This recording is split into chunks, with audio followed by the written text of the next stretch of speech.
Ich will Immos, ich will Dallas, ich will fliegen wie bei Marvel. Zum Frühstück Cannabis und ein Wildberry Lillet. Ich will Immos, ich will Dallas, ich will fliegen wie bei Marvel. Ich hab Hunger, also nehm ich mir alles vom Buffet. Will ein Haus für meine Mama an der Küste von Catania. Zum Frühstück Cannabis und ein Wildberry Lillet. Ich will Immos, ich will Dallas, ich will fliegen wie bei Marvel. Ich hab Hunger, also nehm ich mir alles vom Buffet. Will ein Haus für meine Mama an der Küste von Catania. Zum Frühstück Cannabis und ein Wildberry Lillet. Ich will nach oben, ich will zum Mars. Spaceship mit Panorama. Für meine Besten, immer das Beste. Kaufe die Welt und Ein herzliches Willkommen zum Fuschcast! Jawohl, herzlich willkommen. Wir dürfen feierlich verkünden, wir werden heute zum zweiten Mal 25. Tatsache. Genau, so fängt es an. Und zu dem 50. Geburtstag habe ich gedacht, ich tue die Anfangsstimmung mal ein bisschen auflockern mit Sachen, die man mit 50 machen kann. Also im Real Life jetzt? Nein. Oder? Einfach mit 50. Einfach mit 50? Ja, voll. Okay. In seinem Leben. Und zwar, wir dürfen jetzt offiziell Witz machen, die nur wir lustig finden. Jawohl. Das ist jetzt völlig okay. Fact. Ist vorne noch nicht der Fall gewesen. Fact. Wenn man uns fragt, sind wir auch nicht 50, sondern wir sind 42 plus Mehrwertsteuer. Habe ich auch gut gefunden. 8,1. Genau. Wir sind nicht mehr fix und fertig, wir sind fix und 50. Geil. Und,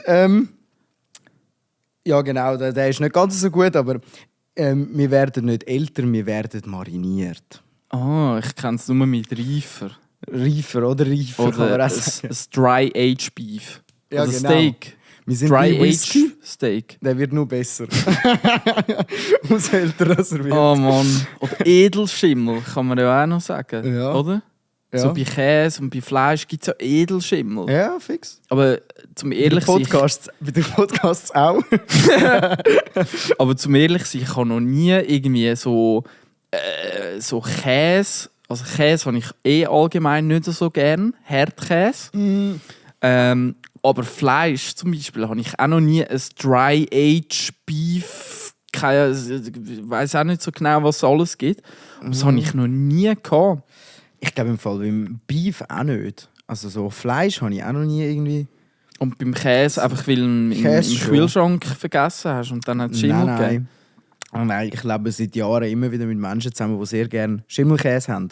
Und durch das bin ich immer in Berührung mit verschiedensten Schimmelkäse gekommen. Ich habe es aber auch nie gerne gehabt. Also, der einzige, den ich geil finde, der ja auch ein Schimmelkäse ist, ist der Leerdammer. Also, nicht der Leerdammer, dumm sage ich. Der Camembert meine ich. Camembert. Also Engeli-Käse oder einfach halt Gâtier de Dieu oder so heisst der ja. Hey, keine Ahnung. Das ist der mit der blaue, der so aussieht wie ein Auge und dann so Engel drauf sind auf der Verpackung.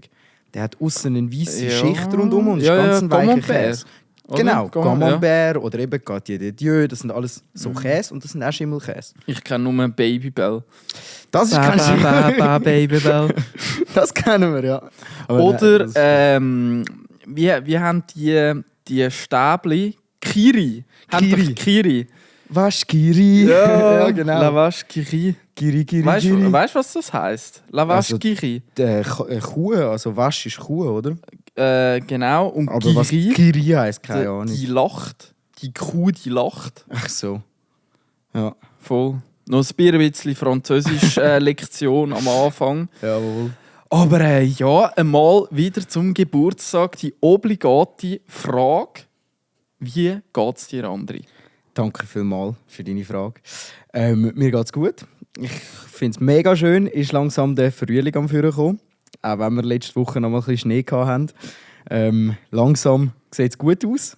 Das macht mir hure Freude. Und ja, es geht mir gut. Ich kann eigentlich nicht beklagen. Ja, die gleichen Struggles wie sonst auch immer arbeiten. Und ja, aber läuft alles. Voll. Eigentlich wirklich, wie sagen wir das?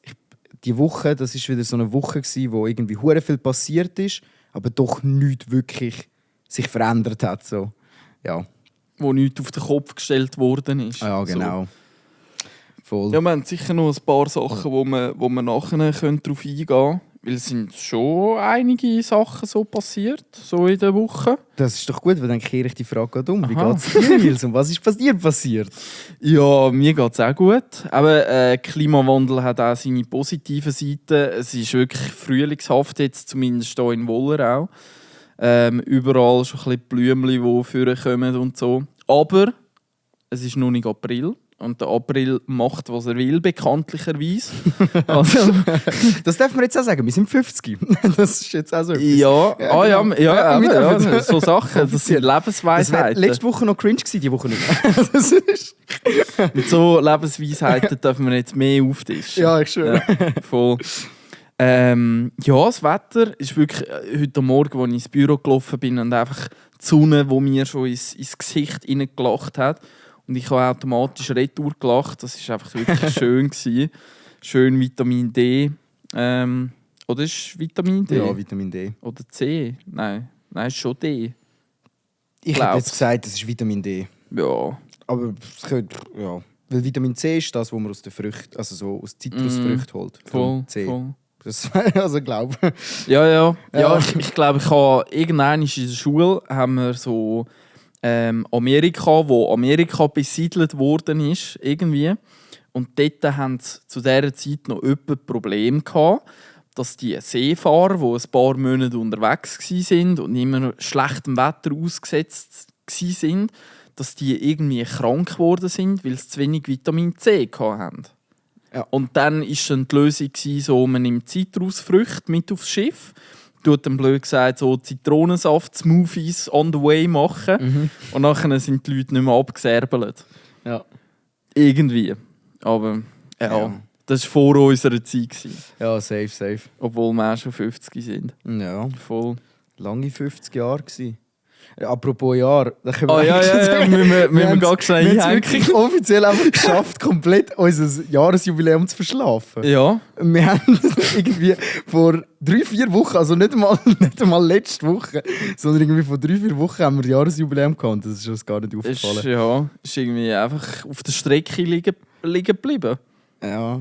Mir ist gerade in den Sinn gekommen, eigentlich könnte man auch sagen, wir haben das so geplant, weil mit unseren Ausgesetzten im Sommer und den Ausgesetzten im Winter haben wir jetzt mit dieser heutigen Folge genau ein Jahr. Stimmt aber auch nicht Ja, ganz. das ist schon klar. Man könnte es den Zuhörern schon so verkaufen. Ja, das wäre die Idee. Die hören schon zu. Ja, ist ja gleich. Okay. Ja, easy. Die müssen das anderen erzählen, weißt du? Ah, ja, so. Die es nicht wissen. Ja, aber schön. Ja, dann das Wetter ist der Aufsteller, würde ich sagen. Wirklich Aufsteller vom Tag. Was diese Woche auch noch ein Aufsteller für mich war. Mein Bruder ist ja kurz mal noch vorbeigekommen. Und wir haben eine kleine Reise noch gebucht. Die Aktivität vor Ort in München. München ist Destination. Die Aktivität haben wir vor ein paar Monaten schon gebucht. Ich weiss gar nicht, ob ich das da im Podcast schon mal angesprochen habe. Ich glaube nicht. Sonst mich gerne korrigieren. Und zwar mein Bruder und ich gehen auf München in die Olympiahalle, heisst das, glaube ich. Den Joe Hisaishi hören. Für alle Kennerinnen und Kenner. Wow, geil, was da?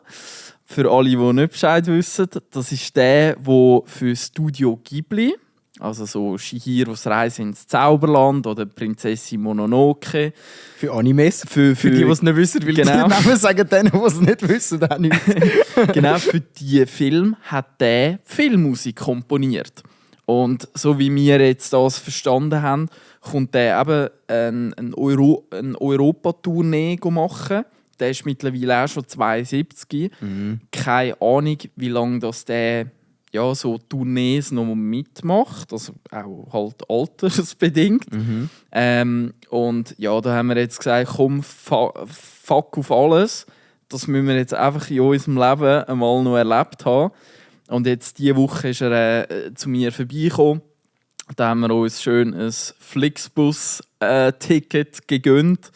Für, glaube ich, irgendwie 15 Stutz. Ja, und dann ein Hotel haben wir noch gebucht für 2 Nächte. Also einen Tag haben wir dann noch ein bisschen vor Ort, wo wir ein bisschen rumflanieren können. rumspazieren und ja, ich weiss gar nicht, ist München eine schöne Stadt? Bist du schon mal in München gewesen? Als Kind sind wir mal zu München gewesen, aber wie das die Stadt ist und so, das hat mich als Kind halt, ich bin vielleicht 12 oder so gewesen. Oder sind wir nur durchgefahren? Also nein, ich weiss es ehrlich gesagt auch nicht. Aber von München hört man eigentlich schon immer so ein bisschen. Von der deutschen Städte ist sicher keine hässliche, aber es ist jetzt auch nicht die schönste. So würde ich jetzt behaupten. Aber also was ich in Bezug auf schöne deutsche Städte für unsere Zuhörerinnen und Zuhörer mit auf den Weg kann geben. Rothenburg ob der Tauber heisst das Städtli. Das ist ein unglaublich schönes Städtli. Also geht schnell googlen, dort ein Foto anschauen. Wenn ihr mal irgendwo so in der Mitte von Deutschland unterwegs sind, könnt ihr das noch anschauen. Wirklich ein kleiner Geheimtipp. ja. Genau, München. Joe Hisaishi gehen wir hören. Das freue ich mich extrem. Das ist im Mai. Gehen wir am Freitag, fahren wir irgendwann im Abend, fahren wir, glaube ich, los. Oder Nachmittagabend fahren wir los, kommen dann irgendwie um die 9 Uhr in München an, steigen gechillt dort aus, gehen ins Hotel, flexen ein bisschen und dann am Samstag haben wir das Konzert und Sonntag ist nochmal ein bisschen flexen. Voll. Chillig. Voll. Flexen wir mal ein bisschen weiter. Flexen wir zum nächsten Thema. Wenn wir gerade Deutschland sind, und jetzt wird es ein bisschen kontroverser, ich habe mir noch etwas Kleines aufgeschrieben, spannend, ja. wo letzte Woche, diese Woche ein bisschen auch mediale Präsenz genossen hat. Und zwar der Anzeigehauptmeister. Ja, Mann. Ich weiss nicht, hast du auch aufgeschrieben? Nein. Aber ich habe es auch mitbekommen. Hast du auch mitbekommen? Ja. Also vielleicht kannst du schnell einhängen. Ja, also es geht da um den, ihr habt es wahrscheinlich auch mitbekommen, wenn ihr so ein bisschen auf Instagram und so schaut. Also ich versuche die ganze Geschichte kurz ein bisschen zusammenzufassen, weil es hat gestartet mit einem Spiegel TV Beitrag. Und zwar hat Spiegel TV einen jungen Typ, der ist 18, nennt sich selber eben der Anzeigehauptmeister. Und den haben sie interviewt und begleitet. Und er hat sich zur Aufgabe gemacht, seit er 18 ist irgendwie, in ganz Deutschland Anzeigen zu schreiben für Falschparker. Und das ist seine Mission.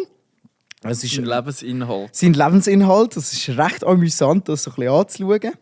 Und wie man sich vorstellen kann, hat die Art oder das, was er halt macht, im Internet eine rechte Hasswelle ausgelöst. Und das hat sich wirklich schnell zugespitzt. Also, es hat irgendwie, für mich hat es letzte Woche so am Donnerstag oder so angefangen, wo das rausgekommen ist und die Ersten darauf reagiert haben. Dann ist es am Wochenende weitergegangen mit dem Finch Asozial, wo seine Telefonnummer von dem Typ, den er auf Facebook gefunden hat, in seine Story gepackt hat. Und dann hat der Finch ein Lied rausgehauen über den Anzeigehauptmeister. Es ist eskaliert, wirklich. Es haben ganz viele Leute angerufen. Und jetzt vor auch 1-2 Tagen oder so ist die Nachricht gekommen, dass er scheint, das weiß man noch nicht ganz, was passiert ist, aber dass er von irgendwelchen Fangruppierungen oder so verprügelt worden ist. Für seine Aussagen, blöd gesagt, im Internet. Und ja, das hat momentan ein bisschen das Internet bewegt, die ganze Story. Aber ja. Bei mir sind auch auf TikTok vor allem sind wir unglaublich viele Sachen von dem. Also auch Ausschnitte von Streams, wo zum Beispiel der Montana Black oder der Knossi oder sonst x-beliebig andere jetzt läutet es an der Tür. Das Päckchen, kleiner Moment. Päckchen. Da bin ich wieder. Ja. Jojo. Wo sind wir stehen geblieben? Aber x-beliebige deutsche Streamer, die da auch das Ganze kommentiert haben. Und vor allem am Knossi seine Dings habe ich eigentlich noch recht gut gefunden. Weil eben das Thema ist ja, das Auto mag schnell irgendwo für 30 Sekunden anstellen und so. Und einfach so ein pingliges Arschloch, wo das gerade aufschreibt, fötelt und so. Und eben Bist du ein bisschen außer Atem? Merkt man es? Nein. Ja, ich sage schnell Parkour über das Sofa und alles. Ja. Scheiße. Aber so wegen 30 Cat Pass hast du gemacht. Ein Cat Pass. Ja, Cat das Pass. ist jetzt... Also Zuerst wenn- mit der Hand auf die Mauer und dann mit der Schärfe drüber. Cat Pass. Sorry, ja. So hat es ungefähr jetzt gerade ausgesehen. Ja. Wegen 30 Sekunden irgendwie 25 Stutz Buß und am Schluss die Buß geht an den deutschen Staat. Und wem ist am Ende des Tages geholfen? Ist an dem Anzeigehauptmeister geholfen? I doubt it. Ist an dem Familienpapi, an dem Familienmami geholfen, wenn sie noch von ihrem kleinen Lohn 25 € am Staat muss abgeben muss? Ich bezweifle es auch und das wird wahrscheinlich auch der Grund gewesen sein, warum der Anzeigehauptmeister halt auf easy viel negatives Feedback gestoßen ist, was ich aus dieser Perspektive auch voll verstehe. Ja, also ich meine, es ist ja mehr das, was er macht. Das also es ist einfach so, wie du gesagt hast, er schafft irgendwo ein Problem, wo keins rum ist und er hat selber nicht viel davon. So. Ja, ich glaube, am Ende des Tages ist es halt mehr ein bisschen, also, ja, ich finde es jetzt auch nicht sympathisch, was er macht, aber ja, ich finde es jetzt auch nicht schlimm, weil er macht ja nicht etwas Illegales oder irgendetwas, sondern er tut einfach die Leute, die wirklich falsch parken, tut er anzeigen, dass es unnötig ist. Ja, fix, sehe ich voll auch so und es macht dich total unsympathisch. Aber dass es nachher so Leute gibt, die das Gefühl haben, wir müssen den jetzt physisch angreifen, das ist dann wieder eins viel zu viel. Ja. So, weil er tut nur kleine Bussen verteilen. Er geht nicht an und tut irgendwelche Leute ausspionieren und beim Staat anschwärzen und ihnen das ganze Leben zerstören. Irgendwie so. Sondern es ist nur so ein Parkbus. Und es hat ja auch geheißen, so, vor allem, wenn er Geld verdient mit dem, dann ist es, weil er irgendwo beleidigt wird. Und eine Beleidigung, das gibt natürlich dann, also, das gibt dann eine Anzeige, er zeigt dann an. Darum müssen wir aufpassen, wegen nicht beleidigen und so. Also ich ziehe mein Arschloch von vorne wieder retour, Habe ich sorry. vorher gedacht, das war echt stabil gewesen. Aber es ist okay, ich glaube, der hat jetzt anders Ja, und der zu tun. versteht kein Schweizerdeutsch. Ja, das kommt noch dazu. Ja, true. Nein, aber es ist dann vor allem auch lustig gewesen, jetzt gerade ein Monte zum Beispiel, wo du gesagt hast, der hat ja auch seine Meinung gesagt im Stream, aber der hat auch, also ich weiß nicht, was du siehst auf TikTok, weil TikTok wird immer ganz viel aus dem Kontext rausgeschnitten, weil er hat ganz klar, er hat Reaction gemacht aufs Video und hat das alles verurteilt, hat dann aber auch das einzige Mal, wo er eine Meinung über ihn gesagt hat, so da wie, ja weisst, im Roleplay-Game dort sieht man, dass ihn das doch irgendwie aufgeilt. Also so Vermutungen hat er dann irgendwie so ein bisschen halb verblümt ausgesprochen. Und der Knossi hat auch gesagt, oh Gott, ich habe jetzt Angst vor alles, was er sagt. Kommt eine Anzeige reingeflattert. Der Rohat, der eine Streamer, der hat ja gerade aufs Video reagiert, hat den aufs Tiefste beleidigt und hat Anzeige bekommen direkt. Also, ja. Meinst du, ist das sein Marketing-Schema? Ich glaube, dem ist das nicht bewusst gewesen, was das auslösen kann. So, ich denke auch, dass der allgemein in seinem Leben wahrscheinlich nicht viel Feedback auf seine Tätigkeit bekommen hat. Weil ich glaube, egal in welche Kreise du gehst, die Leute sagen dir so, ja, das ist jetzt nicht etwas, was du erzählst und alle sagen, wow, gut, machst du super. Darum, ich glaube, der hat das Feedback gar nicht richtig gehabt. Ist jetzt an die Doku gekommen und hat jetzt das Feedback online bekommen. Von ganz Deutschland. Und vor allem ist das ja auch noch mal viel heftiger, weder dass es eigentlich... Die Tragweite Ja, von so ja. etwas ist immens. Und es wird mega dramatisiert auch. Aber ja, also in seiner Haut hätte ich auch nicht stecken in dem Moment. Ja. Und er hat halt auch im Video so, er hat einmal zum Beispiel auch gesagt, da parkt jetzt einer und das geht nicht, weil der behindert uns. Und dann fragt so der Kameramann, ja, da ist ja niemand. Wer behindert das dann? Dann läuft er selber los. So, schauen Sie, ich muss jetzt ums Auto rumlaufen. Ja, und das war wirklich witzig. Wo dann die Polizei hat er dann anrufen, weil er musste dann, hat dann irgendwie eben Beleidigung gegeben vom einen und dann hat er die Polizei angerufen. Und wo die Polizei angefahren ist, das Erste, was er sagt, oh, die Polizei müsste das Nummernschild mal wieder putzen, sonst gibt es 5 Euro Buß. Sagt er. Oh, eiskalt. Ja, eiskalt. Und hat das dann auch, also gerade wo dann die Polizei gekommen ist, das alles abgeklärt hat und so, und dann wieder gehen wollte, hat er es ihnen dann auch noch geschwind gesagt, dass sie das Nummernschild putzen sollten. Ja. Also, der, ja, irgendwie, ich weiß auch nicht, was sein Plan ist, aber es ist auf jeden Fall, so etwas im Internet ist hure schwierig. Ja, und aber das ist die ganze Geschichte, die wir jetzt hier aufrollen, das hat sich irgendwo im Zeitraum von 14 Tagen hat sich das abgespielt, wo noch niemand über den Namen Bescheid gewusst hat, Anzeigehauptmeister. Und jetzt 14 Tage später liegt er im Krankenhaus, weil angeblich nach einem Fußballmatch Ja, irgendwie so etwas habe ich auch gehört. irgendetwas von Hooligans, Fußballfans, was auch immer, verprügelt und keine Ahnung wie schwer. Keine Ahnung. Ich weiss gar nicht, ob man das überhaupt weiss. Nein, es könnte ja theoretisch auch sein, dass es gar nicht stimmt, weil es eben, wie du es gesagt hast, das ist ein Thema gewesen, das ist von einem auf den anderen Tag ist das explodiert. Da haben alle grossen YouTuber haben über den berichtet, blöd gesagt, haben Videos gemacht, alle aussenrum.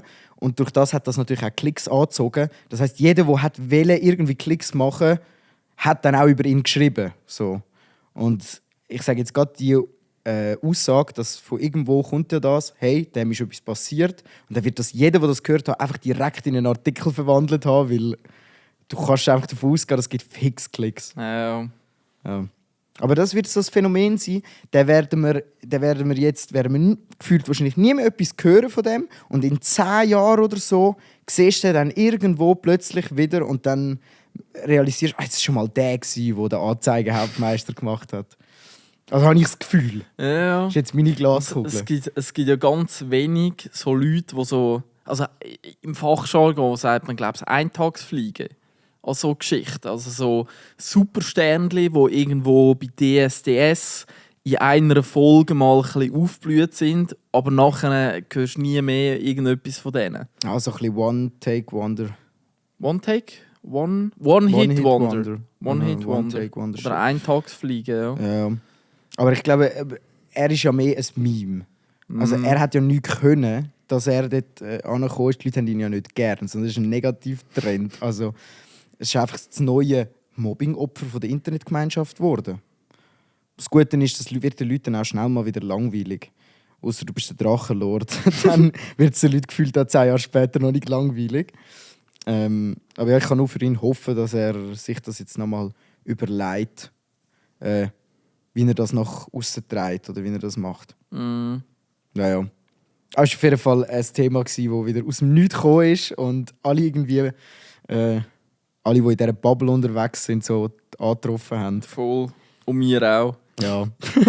Wir sprechen jetzt auch noch mal einen Podcast an. Ja, safe. Ich habe auch schon vom einen Schweizer Podcast, ich weiß gar nicht, wer dort neu ist, aber der Flavio ist dort drin. Flavio Loi. Flavio Loi, genau. Und noch 2 andere, ich weiß gerade den Namen nicht mehr. Aber die haben auch schon darüber geredet. Voll. Das ist das Thema hoch 10. Ich glaube sogar, der Podcast von Stefan Büssi haben sogar darüber geredet. Also der Typ, der hat wirklich geschwind einmal überall die Runde gemacht. Ja, ruhmhafte Bekanntheit erlangt innerhalb von kürzester Zeit. Crazy. Ja, total crazy. Ja, ist schon krass, irgendwie so die Aufmerksamkeit, die der in 14 Tagen bekommen hat. Da reisst sich noch manches Unternehmen und keine Ahnung was, pumpt an jeder Plattform x-tausend Stutz, um so Klicks zu machen. Und der Typ, der macht das von allein. Ja gut, aber die Klicks die bringen ihm ja nichts. Nein. Das sind ja Negativklicks. Ja. Also von dem her haben auch die Unternehmen Fix, ja. Also so vom Ding. Ich glaube, das ist das Ding, negative Presse, das bringt jeder an. Aber das bringt er halt nichts.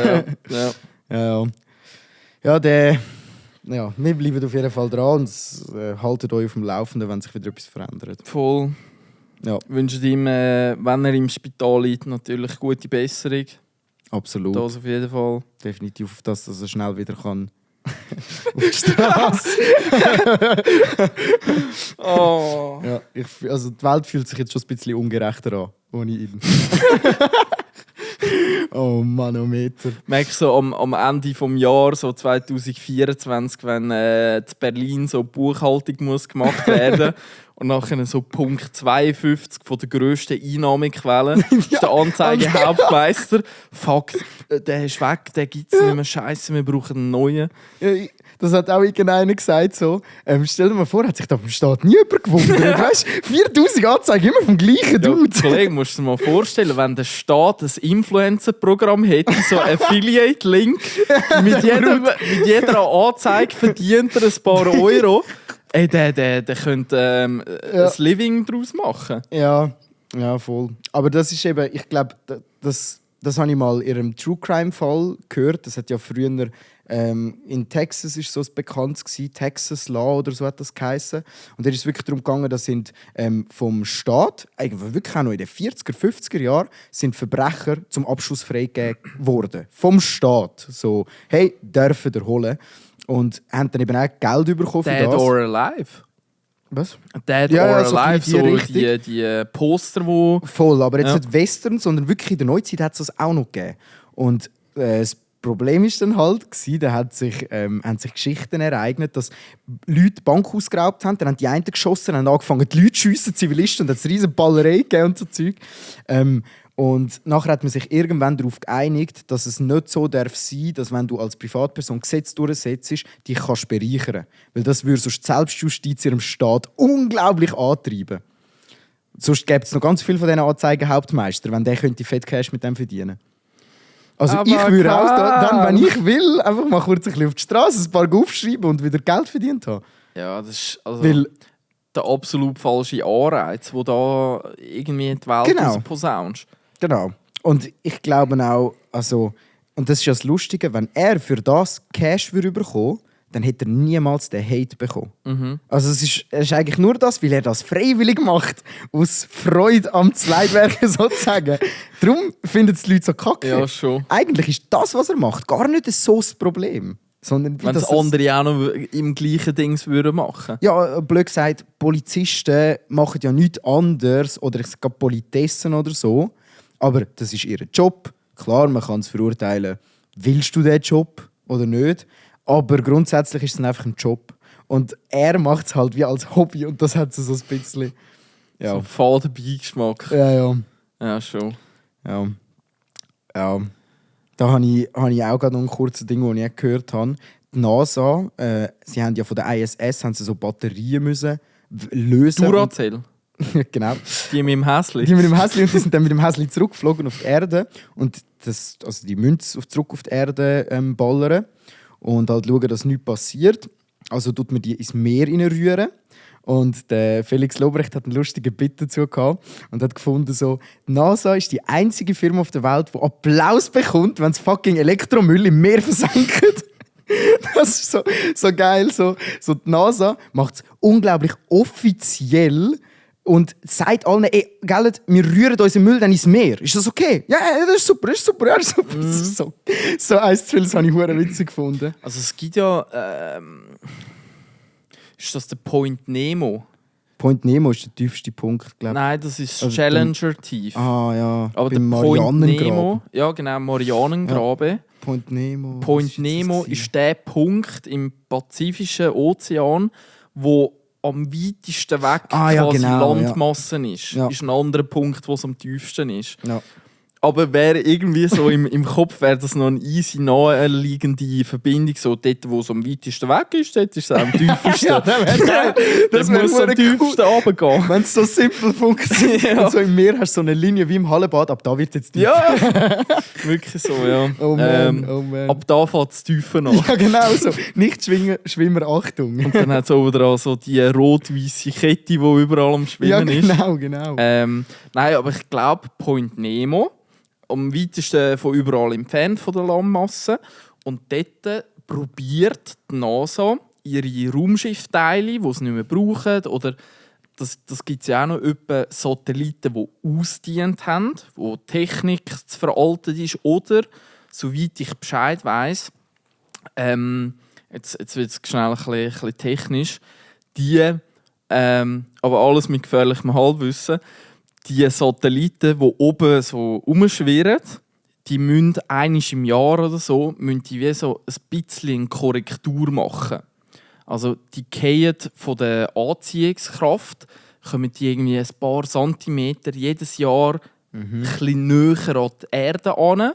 Und die müssen das jedes Jahr so ein bisschen austarieren. Wieder ein bisschen weiter weg, damit sie am gleichen Ort bleiben. Und irgendwann ist der Treibstoff, blöd gesagt, aufgebraucht. Und dann, anstatt den Satellit noch unendlich umkreisen zu lassen, weil das ist eben auch gefährlich, googelt das Kessler-Syndrom, glaube ich. Das Kessler-Syndrom habe ich gemeint. Ich weiss nicht, von was du Ja. redest.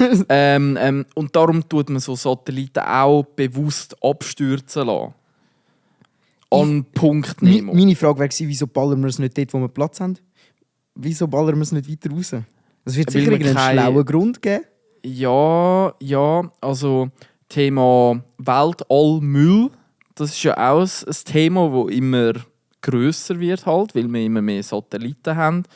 Auch Thema Starlink, das ist ja eine Firma von Elon Musk, die da x-tausend kleine Satelliten möchte aufladen. Und so globales Internet für jeden zum günstigen Preis möchte anbieten. Ja, kannst du auch schon. Kannst so einen Box Kannst auch, kaufen, ja. so einen Satellitenschüssel Voll. und das. Und dann kannst du überall Aha. Internet. Ja, Also ja, das ist eigentlich es ist voll innovativ und so. Zum Beispiel auch, nochmal random Fakt, allgemein wissen, Salt, unser Telefonanbieter in der Schweiz, ist die erste Firma von Europa, die einen Deal mit Starlink ausgemacht hat. Und wenn jetzt da in der Schweiz das Netz ausgehen von Salt, dann werden die Zwischenstationen quasi zu Starlink verbunden und du hast trotzdem noch Verbindung. Das ist eigentlich noch easy spannend, aber jetzt habe ich selber Meine wieder Frage mal wäre eigentlich, wieso können wir es nicht rausballern? Ah ja, rausballern. Der Treibstoff zum so weiter raus, der ist irgendwie aufgebraucht und ich glaube, das ist wie das Einfachste in der Atmosphäre verglühen lassen, dass gar nichts runterkommt. Ja. Oder halt, wenn das Konstrukt des Satellits gross ist, dann musst du es am besten gezielt abstürzen lassen. Voll. Ich wäre immer noch fürs Rausballern. Ja, also es hat mehr so ein satisfying Dings. Es wäre auf jeden Fall mal weg. So aus den Augen, aus dem Sinn. So ein Ja. bisschen Also weg stimmt ja aber auch nicht ganz. Es so. Also weg schwirrt- von uns, schon Weg subjektiv von stimmt uns, das ja. definitiv. So Aber- war es auch gemeint gewesen. Aber also wenn dir so die Gedanken machst, so das Universum ist so riesig eigentlich und wenn du einfach irgendetwas rausballerst, das ist gleich irgendwo noch so.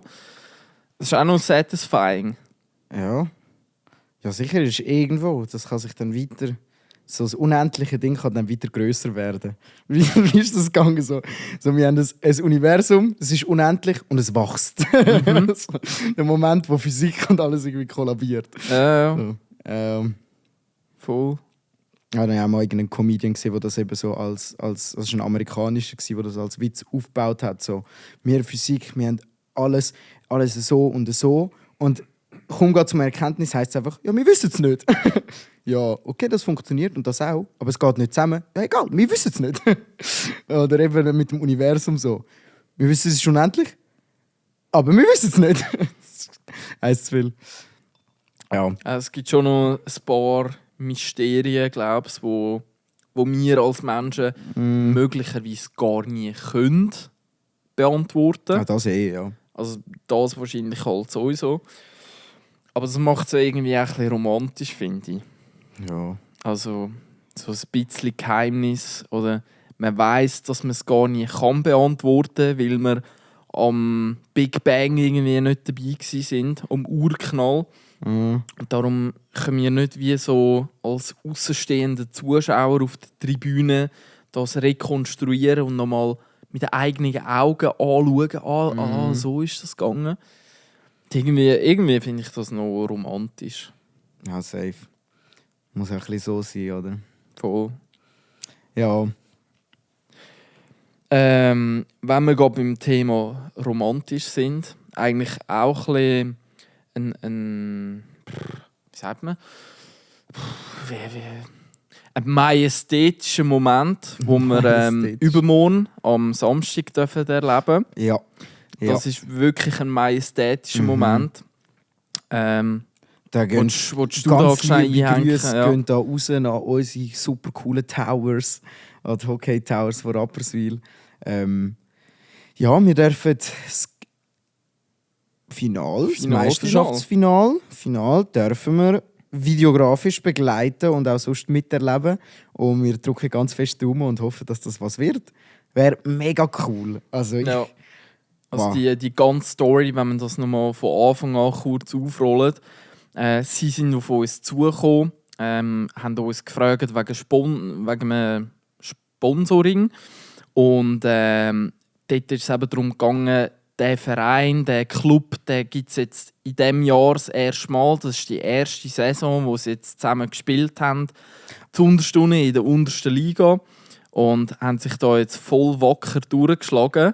Jedes Match, das sie gespielt haben, haben sie rasiert.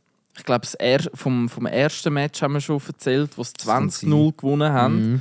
Und jetzt im gleichen Stil ist die Geschichte weitergeschrieben worden. Und jetzt am Samstag haben sie ihr Finalspiel, wo es um den Meistertitel geht, Schweizer Meister. Und auf dem Trikot halt... Ja, Eigengrau. Eigengrau-Werbung, hure geil. Ja, ist lässig. Und irgendwie so... Also wenn du dir jetzt so vorstellst, wenn du so an einem Pferderennen oder so dabei bist, wenn so 10 Pferde nebeneinander in der Kabine stehen und dann geht auf den gleichen Moment geht dann die Klappe vorne auf, alle säckeln los und du hast einfach auf das Pferd, wie heisst das Pferd? Ja, Pferd. Haben Pferde Namen? Die haben Nummern. Die haben Nummern. Also, du meinst, was ist ein typischer Name für ein Pferd? Silver, wow. Oder zum Beispiel Maru. Also Maru, ja. Noch nie gehört. Nein, ich auch nicht. Ich habe jetzt gerade einen Namen erfunden, der aber nach Pferd tönt. Aber Silver, das klingt verdammt nach einem Pferdenamen. Ja. Wirklich.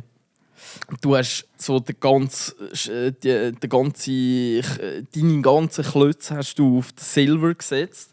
Und du siehst, wie er sich langsam von den anderen kann absetzen kann und am Schluss gewünscht. Geil.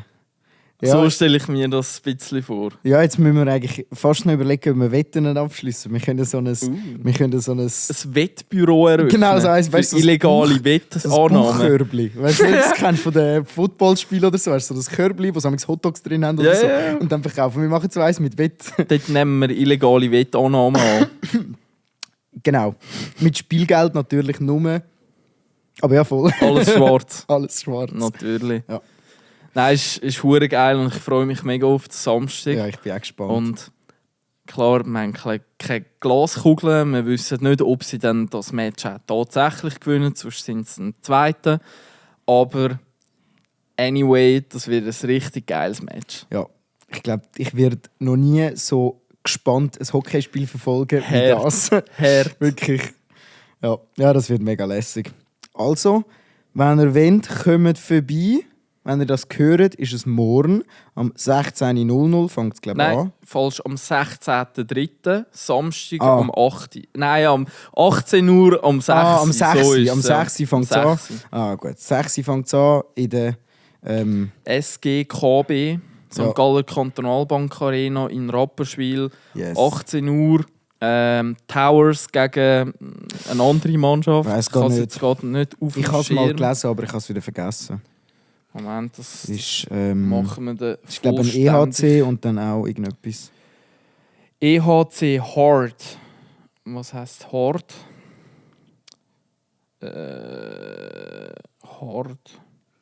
Hey, ich weiß nicht mehr, von wo das. Gut, vielleicht ist sie auch einfach ein Name, weil sie heißen die auch Towers. Aber ich hätte jetzt noch schnell wollen, gegen den EHC Hard. Ja. Yeah. Und sie haben ein Haifisch als Logo. Go hard or go home.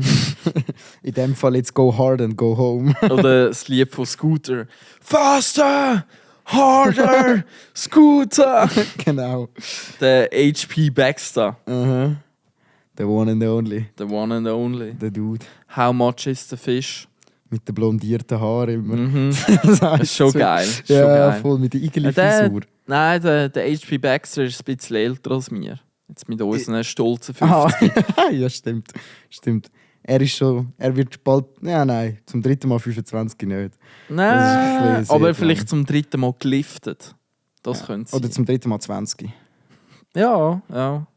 Zum 3. Mal geliftet safe. Ja, Alter, das können wir eigentlich auch mal thematisieren. Der Dieter Bohlen.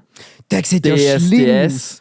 Also wenn der in der Jury ja. hockt, so die letzten 10 Jahre, wo er mit dabei war, jedes Jahr ist er 2 Jahre jünger geworden. Ja, jünger. Also so Ich habe im gefunden, bei Gesicht. ihm sieht es mega schlimm aus. Ja, seine OPs. mittlerweile sieht es richtig Ja. schlimm aus. Und der kann nicht mehr richtig lachen. Und wenn der sein Maul anwinkelt, dann zieht es irgendwie, weiss auch nicht, am Ellbogen. Und, also ganz schlimm.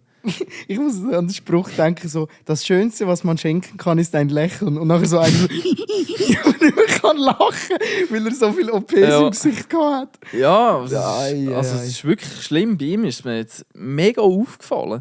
Ja. Und ich finde so Liftings. Er war ja immer der Pop-Titan, oder? Und vielleicht hat er einfach so ein kleines Defizit und will jetzt wirklich wie der Michael Jackson sein. Weißt du, der King of Pop und der Pop-Titan. Und der Pop-Titan hat das Gefühl, er muss sich jetzt auch noch ein bisschen. Ja. Also ich bin schon der Meinung, irgendwie der Dieter, der ist ja auch schon 70, habe ich gemeint. Der ist auch schon älter. Oder der ist ja. schon über 70. Ja. Aber wenn du den anschaust, hast du das Gefühl, der ist gerade 50 geworden. Also Ja. unser Ja. Alter. Unser Ja. Kollege. Ja. Das ist unser Jahrgang. Jahrgang. Sie mit dem noch in Zeck, man kennt schon noch nichts von Bohlen gewesen. Noch gar nichts. Noch gar nichts. Ja, und aber dort bin ich einfach der Meinung, wenn du alt bist, dann darfst du auch alt aussehen. Ja. Ja, als Junge leicht gesagt, aber sehe ich auch so. Ja. Mal schauen, wenn wir schwierig. alt und runzlig sind, Ja, ob voll. wir immer noch dieser Meinung sind. Aber Ja, und wir können mit 70 können wir die Folge jetzt anhören, wo wir 50 geworden sind und können sagen, hey, vor 20 Jahren. Aber ich predikte etwas. Ich glaube, wenn wir 50 sind, dann Wenn wir sind 50. werden Operationen und all das Zeugs schon viel mehr integriert sein. Also mit der Zeit wird es normal sein, habe ich das Gefühl, dass gewisse Sachen gemacht werden. Weil das normalisiert sich ja schon noch ein bisschen, bis wir dann so alt sind. Mhm. Und du denkst, wo die jetzt eben in dem Alter sind wie ein Bohlen, wo der auf die Welt kam, ist es ja noch ganz ein anderes Thema gewesen, mit so Schönheitsoperationen, oder? Also es ist einfach viel mehr ein Nischenthema gewesen, so. Nicht so allgemein bekannt. Ja, da habe ich letztes Mal von Germany's Next Topmodel 2006 oder so habe ich einen Ausschnitt gesehen. Da ist eine auf dem Laufsteg und dann fängt Heidi so an reden und sagt so, ja, wie fühlst du dich jetzt als einziges Plus-Size-Model? Die Frau ist für heutige Verhältnisse dünn und ist dort als Plus-Size-Model durchgegangen. Weil sie 60 Kilo hatte. Ja, also wirklich. Ich habe die angeschaut und ich habe gedacht, nein, kann ja gar nicht sein. Aber das war 2006, also weißt du, so, es hat sich viel mehr verändert, wie wir amigs denkt, was so das Aussehen und so angeht. Ja, und Also die ich weiss Thematik. nicht, also dieses Jahr, ich habe es nicht live mitverfolgt, aber auch so ein paar Ausschnitte. Oder vielleicht ist es, ich glaube, letztes Jahr hat es so ein bisschen Kritik gegeben, weil ich glaube, Germany's Next Topmodel sich so ein bisschen geöffnet hat und so und dafür auch ein bisschen Kritik eingefangen hat. Und am Schluss ist eben die Heidi vor allen angestanden und hat irgendwie gesagt, an alle Haters, wir ziehen es genau gleich durch und so. Und jetzt dieses Jahr ist ja Germany's Next Topmodel, sofern ich da mit meinen Kenntnissen keine falschen Aussagen mache, ist ja auch geöffnet worden für Männer, für alles. Und jetzt ist es eigentlich ein, weiß auch nicht, also jetzt ist irgendwie einfach alles mit dabei, mit am Start. Ja. Das weiss ich jetzt nicht, das habe ich nicht mitbekommen. Einfach so den Skandal habe ich auch mitbekommen. Es ist irgendwie halt darum gegangen, dass sie die jungen, auch die 16-jährigen Teilnehmerinnen und so, haben dann fürs Nacktshooting sich müssen ausziehen und so. Stimmt, und ja, das ist das Thema gewesen. Genau, und das heisst ja dann immer so, ja, in der richtigen Modelwelt musst du das.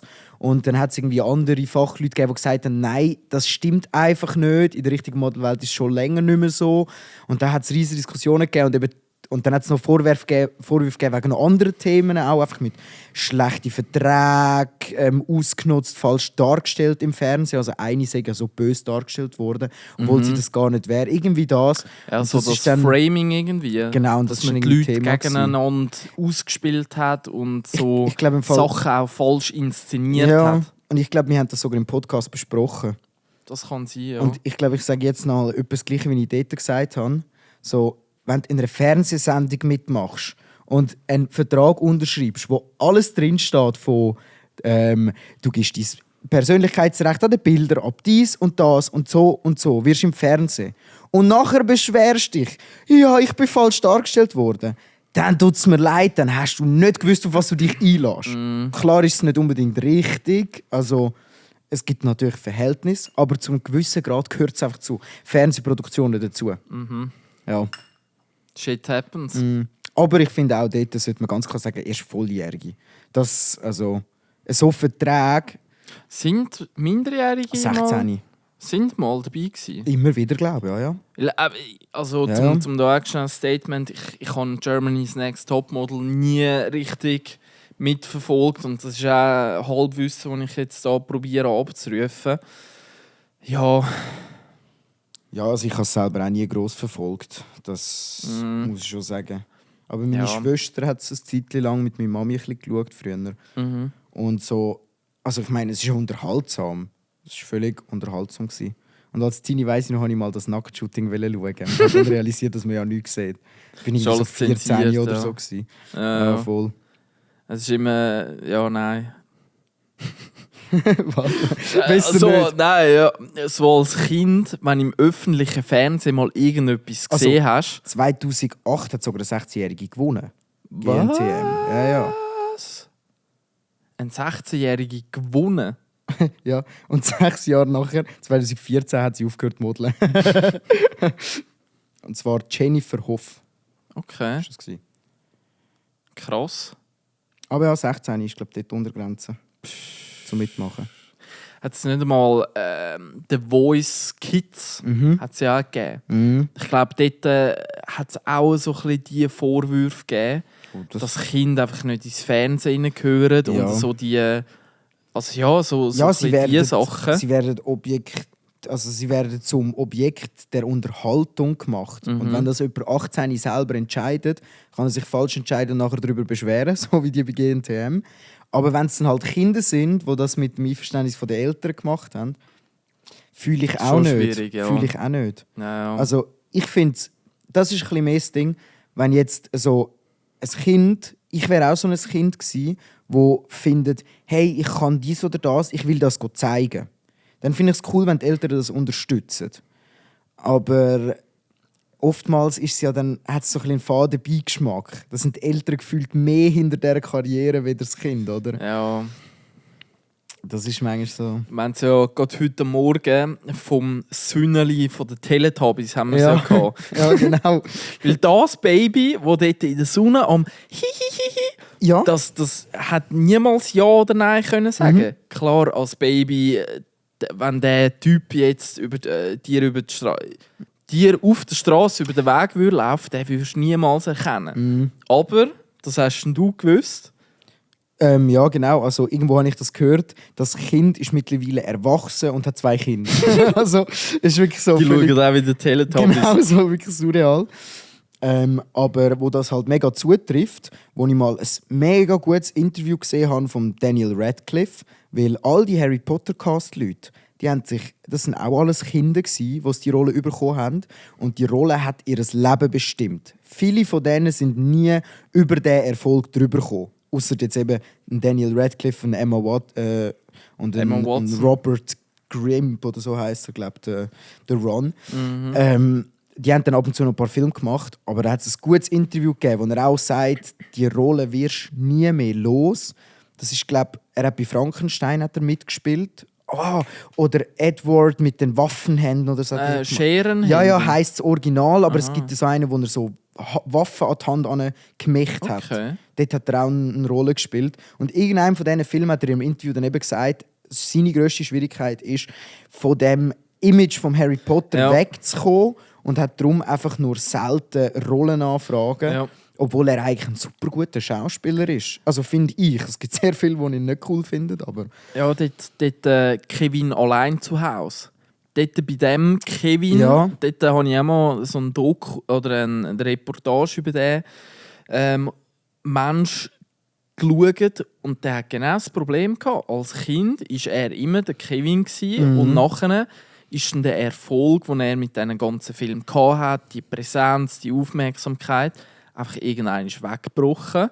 Und der ist in ein riesiges Loch hineingefallen. Ja, da hat es so Horrorbilder gegeben. Verbunden mit ganz vielen Substanzen und so. Und ich weiss nicht, ob sogar ein Suizid, das weiss ich jetzt wirklich nicht.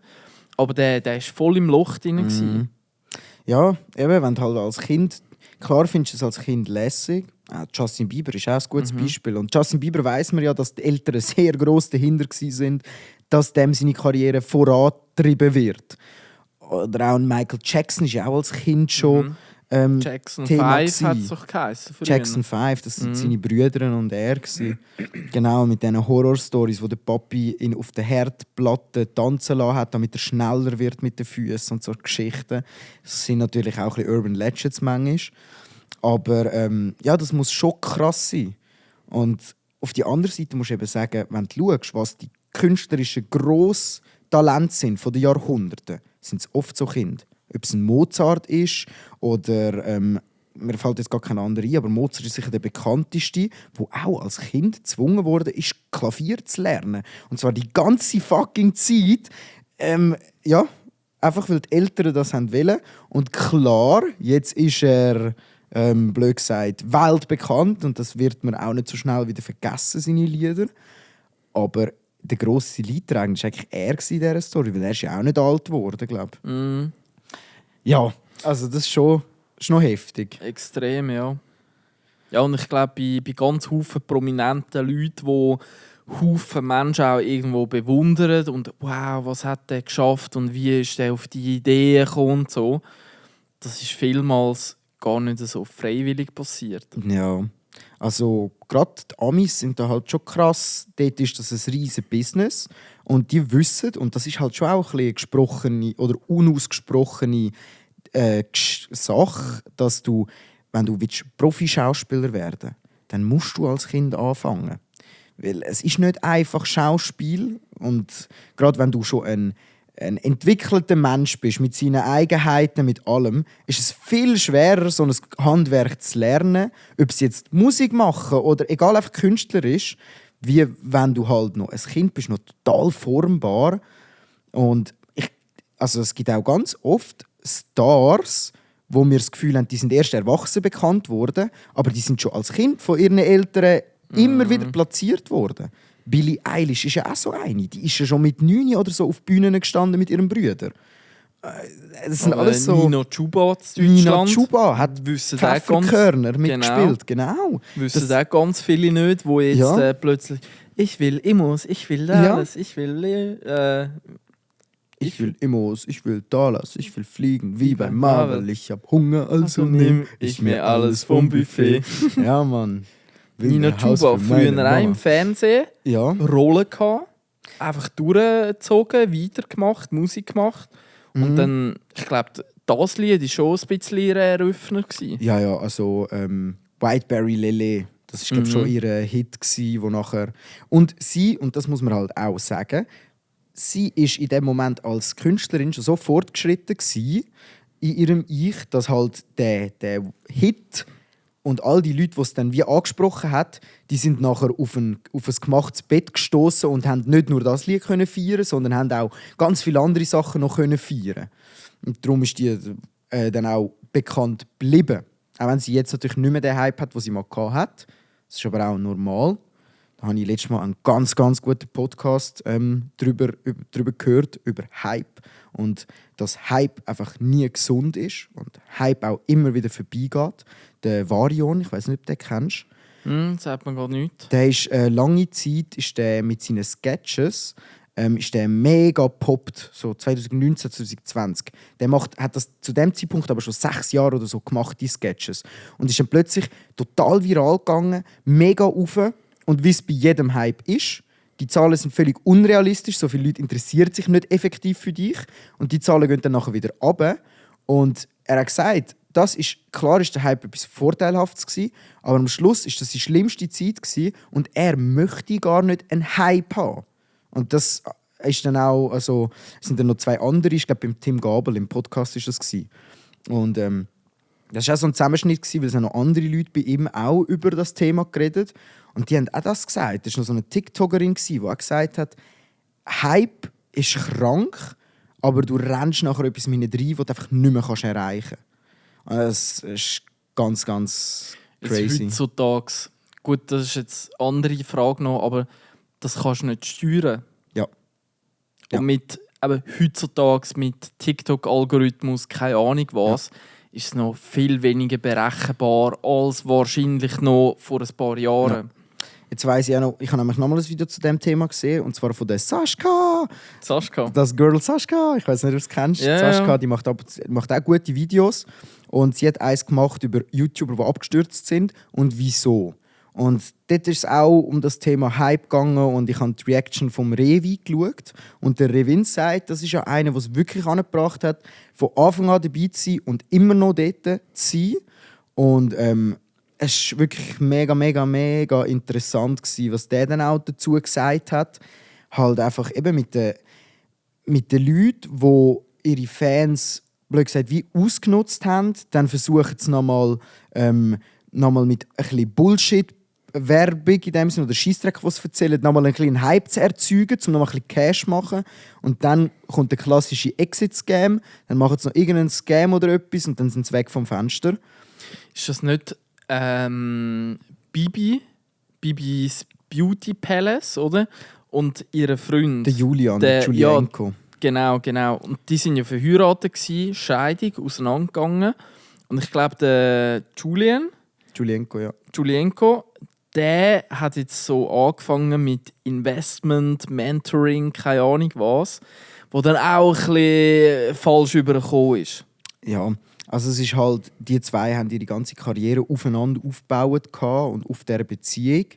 Und irgendwann ist die Beziehung halt schon lange nicht mehr gut gewesen. Sie haben sich auch nur noch für Videos getroffen und so Zeug.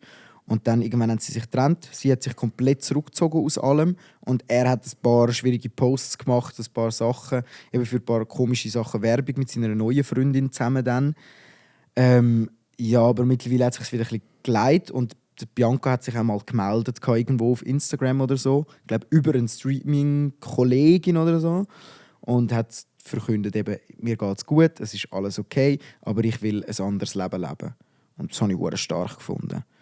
Aber ja, die haben auch, das ist genau, du kannst nicht Ewigkeiten an der Spitze sein. Es geht nicht.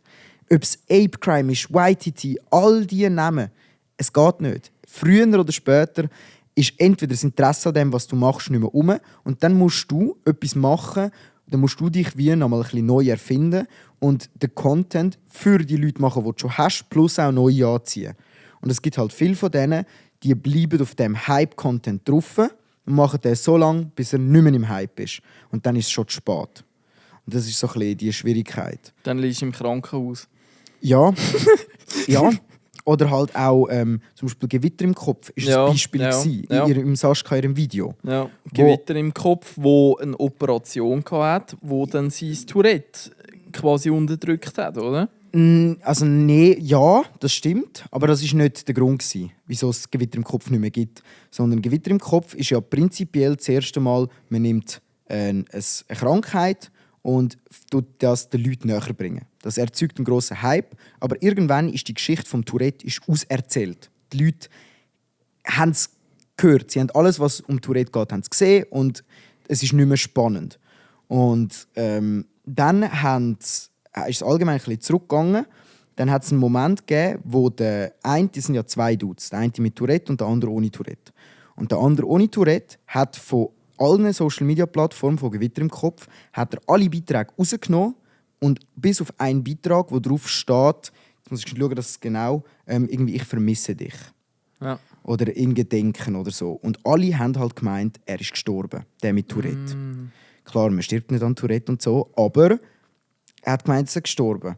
Dann ist eine Woche später oder so ist, ein Musikvideo für den toten Grossvater von dem, der nicht Tourette hat, rausgekommen auf diesem Kanal. Und eigentlich war alles ein Promo-Move, um das Musikvideo zu bedingseln. Und sie haben es aber halt so fast verkauft, wie der Jan ist gestorben.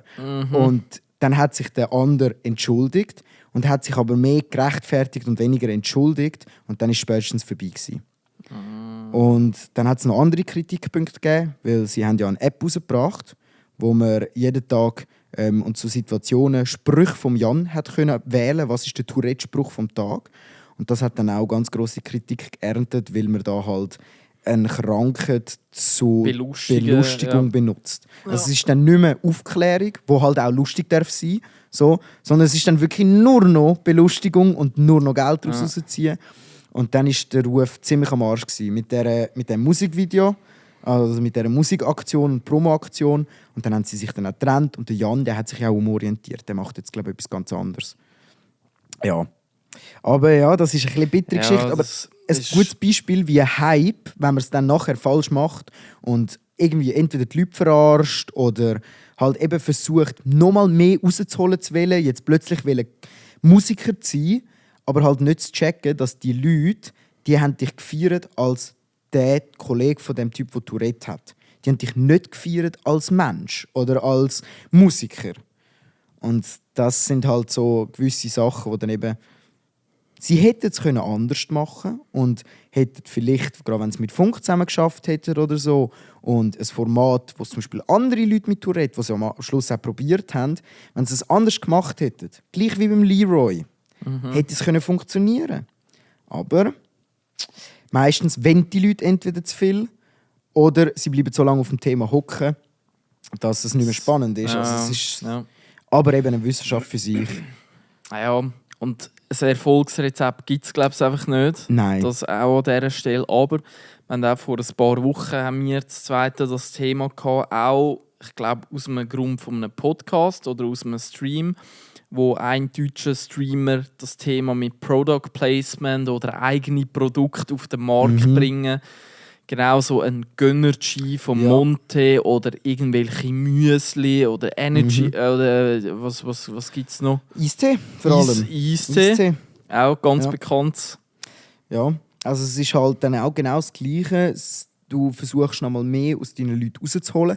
Ist in erster Linie auch gar nicht verwerflich, finde ich so. Gerade wenn du eine coole Story dazu hast. Also ich sage jetzt, ein Monte, der Gönnergy rausbringt, der trinkt seit Jahren hat der Monster getrunken, bis er mit Monster eine Kooperation wollte. Die haben aber nicht wollen und irgendwie so. Und das passt mega, dass er eine Energy rausbringt. Aber jetzt zum Beispiel all die einfach nur Eistees rausbringen oder dort etwas, die haben halt das Problem, dass sie nachher auf ihrem eigentlichen Content Werbung machen für ein eigenes Produkt, wo sie sich nicht mehr loslösen können. Weil das Produkt lebt von innen. Das heisst, sie leben auch irgendwie vom Produkt. Und sobald die Leute keinen Bock mehr auf das Produkt haben, bist auch du weg vom Fenster. Und das hat eben der Papa Platte hat das gut gesagt. Darum bringt er gerade noch nichts raus. Weil klar, in der Halbzeit ist es am besten, dann läuft es am besten. Aber läuft es dann auch in 10 Jahren noch? Und ja, es ist wirklich... Gerade wenn von externen Herstellern und Lieferanten und keine Ahnung was abhängig bist und wenn die einfach mal verkacken, dann ist dein Gesicht so oben. Ja. Und du musst dich rechtfertigen. Und dann ist es scheißegal, ob das der Fehler von dieser Produktionsfirma oder von denen ist. Du stehst mit deinem Gesicht dort und dein Ruf von allem anderen, was du aufgebaut hast, kann kaputt gehen. Ja. Schon so. Also es ist... Ja... Es ist wirklich noch interessant, weil man hat immer das Gefühl von außen, ja, bringst einfach raus, machst einfach das. Aber so einfach ist es nicht. Nee. Ja. Da habe ich noch von einer italienischen Influencerin gehört. Die hat etwas rausgebracht, auch ein Produkt oder so, und hat gesagt, der ganze Erlös wird gespendet. Jetzt ist bei dieser Spendeding aber ist das so gewesen, dass sie im Vorhinein haben sie 50.000 gespendet, 1,5 Millionen eingenommen und haben nicht mehr gespendet. Und jetzt ist das aber wahrscheinlich nicht mal ihr Fehler persönlich, aber ihr Ruf ist jetzt am Arsch. Ja. Das ist eine der grössten Influencerinnen in Italien, aber jeder hat jetzt das Gefühl, sie hat ihre Zuschauer abzocken. Wahrscheinlich ist es nicht nur auf ihrem Mist gewachsen und sie hat sich gedacht, ja gut, wir spenden ja 50 und aber am Ende ist es über sie aufgezogen worden und sie ist jetzt der Double, was plötzlich komplett im Verruf geraten ist. Ja. Aber da hat es, glaube ich, in Amerika, ich weiß jetzt nicht welchen Fernsehsender, aber dort, wo die Oprah gelaufen ist. Die Oprah ist ja auch so ein riesen Star in dieser, wie sagt man dem, Real Talk, in diesen Talkshows. Ja. Talkshows, in diesen Talkshows als Talkmasterin, so rechts, links oder Geschichten erzählen, Showmaster, genau. Und dort hat es auch, soweit ich mich noch mal zurückerinnere, so in der Werbepause, aber auch wieder mit der Oprah, wo sie mit einem zweiten dunkelhäutigen Mensch nebendran gehockt ist und dann der dunkelhäutigen Bevölkerung von Amerika geht es schlecht und wir sind da Schulen am Aufbauen und das und das und das. Spenden sie jetzt unter dieser Telefonnummer so viel Geld und sie helfen. Und dann hast du sie dann gesehen in einer Schule am Malistift verteilen und eigentlich mega etwas Schönes. Aber dann nachher im Hintergrund, wo ein paar Jahre später, hat man dann die Buchhaltung, keine Ahnung, ist geleakt worden. Und dann genau die gleiche Story, sind irgendwie 150 Millionen sind gespendet worden. 1 Million ist wirklich irgendwo angeflossen. Ja. Und mit diesen 149 Millionen hat sie sich ein Villa gekauft, dann das und Aktien und sowieso. Ja. Also eine riesige Eigenbereicherung. Ja. Und genau mit so Sachen kannst du dich halt als mega exposed du kannst Person... den besten Ruf haben, wenn du das machst, ist vorbei. Ja. Ja, das ist wirklich so. Und gerade jetzt, das Internet verzeiht das halt auch nicht. Also, ich finde das ja auch cool oder lustig. Wir kommen aus einer Zeit, das tönt so krass, aber wir sind ja schon 50. Wir sind schon 50. Wo auf YouTube allgemein Werbung machen, noch verpönt war. Also selbst wenn sie bewusst ein Produktplacement hatten, das heute Normalität ist. Jeder sagt, ja, Werbung, das Video wird unterstützt von zack. Gibt es keinen Hate mehr dafür. Aber 2014, 2015, dort war der Hate riesig gegen Leute, die Product Placements reingenommen haben, weil man gesagt hat, Entschuldigung, ihr verkauft uns da die ganze Zeit das, als ihr macht das gerne, weil es euch Spass macht und jetzt wollt ihr Geld verdienen. Und das hat sich dann halt auch ein bisschen geswitcht. Und jetzt mittlerweile ist es halt nur noch das, die Leute wollen sich nicht ausnutzen lassen. Wenn wir beim Thema Switchen sind und auch du deinen Standort möchtest switchen, dann empfehlen wir NordVPN. Genau, mit dem heutigen Sponsor. NordVPN ist auch bei jedem Video, das ist so ein Klassiker, oder Blinkist, und da gibt es ganz... oder wie heisst die? Clever oder so etwas, wo Versicherungsmanagement, Krankenzeugs... Wir haben Clark genau, Clark. Ja. Die sind auch alles am Sponsern. Alter, ich schwöre. Ja. Aber eben, heute so... Genshin Impact. Ja. Genshin Impact auch, ja. Aber eben, da gibt oder Pond irgendetwas mit Tank World, glaubst du? World of Tanks. World of Tanks, ja. Und der Monty hat sogar mal eine Folge rausgebracht. Oh, ist das traurig gewesen, hey. Aber eben, irgendwie heute gehört das einfach zum Video dazu. Und die müssen ja auch von irgendetwas leben, so ein bisschen in diesem Stil. Alter, weißt du, was hätte der Monte 2015 für einen Shitstorm bekommen, wenn er eine World of Tanks Werbung gemacht hätte? Alter Schwede. Und jetzt ist es so, interessiert keinen. Ja, aber es ist auch richtig. Ja. Also eben, auf die einen Seite, und das sind wir uns auch bewusst, müssen die Content Creator irgendwie von irgendetwas leben. Die leben nicht von Luft und Liebe. Auf die andere Seite wirst du von überall mit Werbung zubombardiert. Und wenn du dir gemütlich ein Video reinziehen willst, dann willst du nicht unbedingt noch deinen VPN-Anbieter wechseln. Ja. Weil du Netflix-Serien von Amerika möchtest schauen. Es ist eins zu viel. Ja. Also schon, hat sich krass verändert. Ja, schon. Damals, ich weiss noch, der Unge einmal irgendwo in ihrem Stream gesagt hat, er finde das eigentlich unfair und wäre dafür, dass auch sie einfach einen normalen Fixlohn bekommen, weil sie gar nicht mehr arbeiten wie andere. Und das kannst du heute nicht mehr bringen. Es ist... Ja... Aber die Moral auf jeden Fall aus dem Ganzen ist, das Internet verzeiht dir so Aktionen nicht. Zumindest nicht, wenn du es halt ernst meinst. Das kommt auch noch mal so ein bisschen dazu. Es gibt ja viele YouTuber, die auch jetzt noch gross sind, die auch früher zum Teil Sachen gemacht haben, die ein bisschen, schwierig sind in der heutigen Sicht. Aber es ist auch irgendwo okay, weil sie nicht so dünn, wie wenn sie richtig wären. Oder? Das ist ein bisschen das dann auch. Also, bei diesem Thema kommen mir 2 ganz grosse YouTuber jetzt hier in Europa weniger bekannt.